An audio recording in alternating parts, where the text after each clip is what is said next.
MSC കപ്പൽ company 1200 കോടി കെട്ടിവെക്കണമെന്ന് ഹൈക്കോടതിയുടെ സുപ്രധാനമായ ഇടപെടൽ വരികയാണ്. സർക്കാരിന്റെ അഡ്മിറാലിറ്റി സൂട്ടിലാണ് ഹൈക്കോടതിയുടെ ഈ ഇടക്കാല ഉത്തരവ് വരുന്നത്.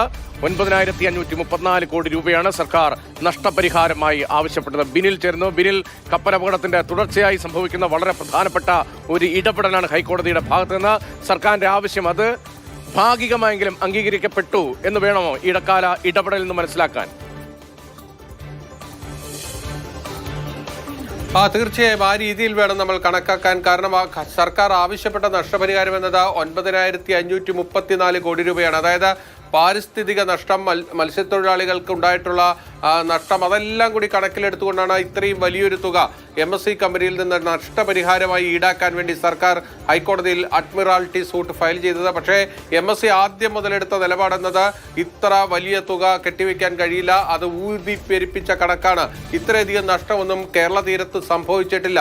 അതോടൊപ്പം തന്നെ ഈ ഒരു ഹർജിയുമായി എത്താനായിട്ട് കേരള സർക്കാരിന് കഴിയില്ല. അത് നടപടിയെടുക്കേണ്ടത് കേന്ദ്ര സർക്കാരാണ്. കാരണം ഈ അപകടമുണ്ടായത് ഇന്റർനാഷണൽ വാട്ടേഴ്സിൽ വെച്ചാണ്, അതായത് കേരളത്തിന്റെ അധികാര പരിധിയിൽ വെച്ചല്ല. തുടങ്ങിയ സാങ്കേതികമായ വാദങ്ങളൊക്കെ തന്നെയാണ് MSC കമ്പനി മുന്നോട്ട് വെച്ചത്. പക്ഷേ ഇപ്പോൾ ഹൈക്കോടതിയുടെ ഒരു ഇടക്കാല ഉത്തരവാണ് ഇക്കാര്യത്തിൽ വന്നിരിക്കുന്നത്. കോടതി നിർദ്ദേശിച്ചിരിക്കുന്നത് ഈ 1200 കോടി രൂപ നിങ്ങൾ കെട്ടിവെക്കാൻ തയ്യാറായാൽ വിഴിഞ്ഞത്ത് തടഞ്ഞു വെച്ചിരിക്കുന്ന കപ്പൽ വിട്ടു നൽകാമെന്ന നിലപാടിലേക്ക് ഹൈക്കോടതി എത്തിയിരിക്കുന്നു. ഹൈക്കോടതി ഈ 9534 കോടി രൂപ നഷ്ടപരിഹാരം വേണമെന്ന ആ കാര്യത്തിൽ ഹൈക്കോടതി ഇനി തുടർവാദം കേൾക്കും. പക്ഷേ താൽക്കാലികമായി ഈ പണം കെട്ടിവെച്ചാൽ MSCക്ക് ഇപ്പോൾ പിടിച്ചു വെച്ചിരിക്കുന്ന കപ്പൽ വിഴിഞ്ഞത്ത് നിന്ന് മോചിപ്പിക്കാൻ കഴിയും. ഇത് തുടർന്ന് ആ നഷ്ടപരിഹാര തുക എത്ര വേണമെന്ന് സംബന്ധിച്ചിട്ടുള്ള വാദങ്ങളൊക്കെ കോടതിയിൽ മുന്നോട്ട് പോവുകയും ചെയ്യും.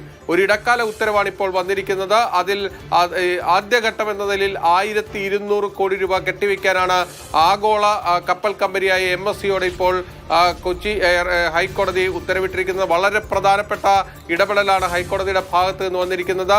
ഈ തുക കെട്ടിവെക്കാൻ കപ്പൽ കമ്പനി തയ്യാറാകുമോ, അവർ ഇതിന്മേൽ അപ്പീൽ പോകുമോ എന്നതാണ് ഇനി അറിയേണ്ടത്. MSC കമ്പനി ലോകത്തെ തന്നെ വലിയ കപ്പൽ കമ്പനികളിൽ ഒന്നാണ്.